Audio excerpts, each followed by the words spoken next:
original Square Enix project developed by veterans of Final Fantasy and the Saga series. The Last Remnant is a combat-focused, distinctly Japanese RPG that has a lot to live up to.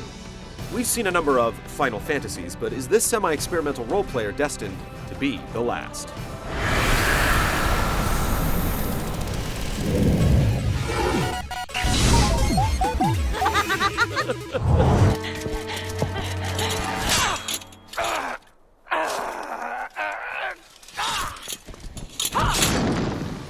The Last Remnant's drama involves a standard-issue teenage hero with hidden powers, political power plays, a variety of coexisting fantasy races including four-armed cat people, and ancient artifacts known as remnants, which possess great magical power. The nobles control the remnants by default, while a powerful individual known as the Conqueror wants to take them by force. It's a totally workable setup for a large-scale war. Rush allies with a likable noble with a fancy name and learns that his sister also has a mysterious power. The early story isn't very fluid, but things do become interesting over time, and a few characters manage to distinguish themselves over the course of the game. The story isn't the most original, but the world is certainly unique, and the game's other elements do a good job supporting the story and world.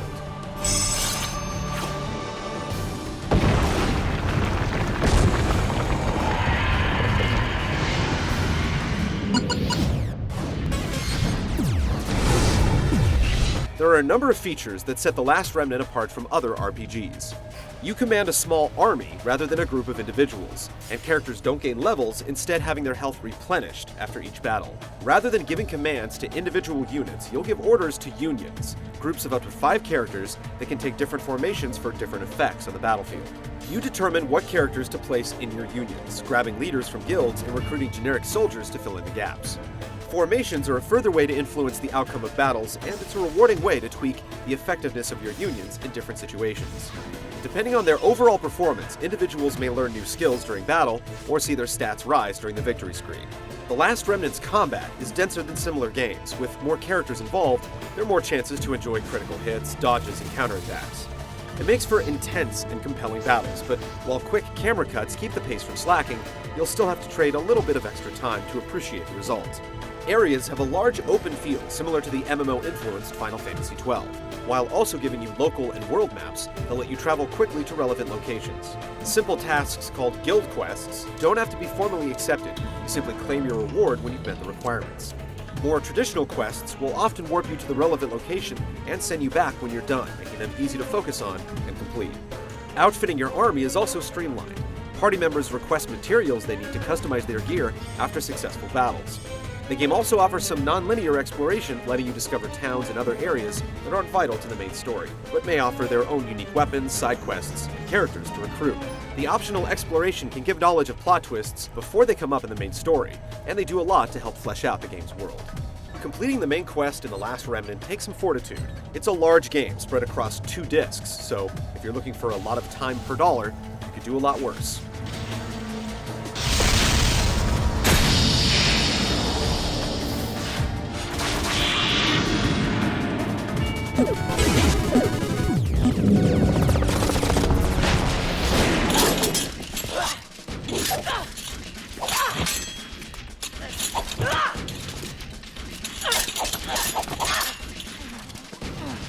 If turn-based combat is your thing, Remnant's interesting battle system has a lot to offer. With a war going on and incredibly hostile wildlife, combat makes up the majority of the gameplay experience. You're able to avoid enemies by running past them or group multiple enemies together using the right trigger for a greater challenge and greater rewards. The sheer volume of combat is substantial, and while it's not unusual for a JRPG, it's delivered in larger chunks than players might be used to. General orders include normal physical attacks, magic attacks, and support options. There's definitely a learning curve, but despite the many numbers involved, you're basically looking at the familiar attack, heal, and clear status effects pattern. Special attacks take action points, which rebuild with every turn, so you can come out swinging with one powerful attack right away, or ration your points until your squad can unleash a deadly coordinated assault. Some attacks occur more quickly than others, which observant players can use to their advantage. Unique super attacks occur randomly or pop up in specific battles, which can do heavy damage and give your side a distinct and needed advantage. Finally, timed button presses can make combat a bit more active, but this feature doesn't add a lot to gameplay. The option to turn it off is there for a reason. When you're moving through a hostile area, there's a time shift action to slow time, allowing you to tag multiple enemies to bring into battle. Outside Phrase, you're also able to harvest components for item customization using the mascot-like creature Mr. Diggs. He's a little bit silly, but the little guy can level up his skills and hook you up with rare components to help you forge epic gear. Combat is definitely the focus, but you'll still need to travel to a variety of locations and poke around towns for information. The game does provide clear goals.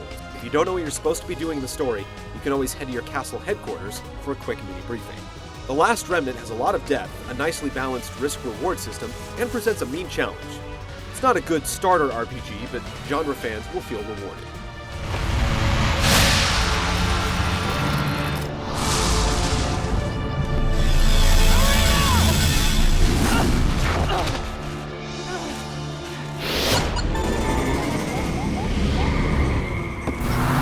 The Last Remnant is a beautiful game with a curse.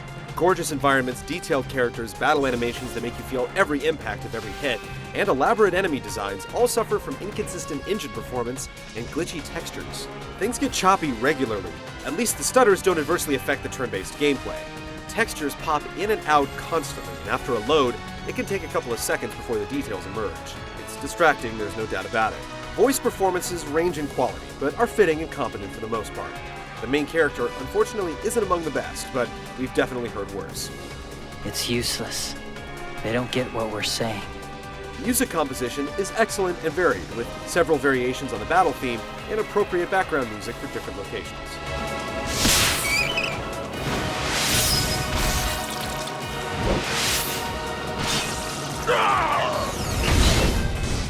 The Last Remnant is a hard game to judge. A person's enjoyment of it will be directly related to how much they can tolerate persistent graphical issues. If you can get past it, there's a lot to enjoy in the smart design decisions and its unique battle system.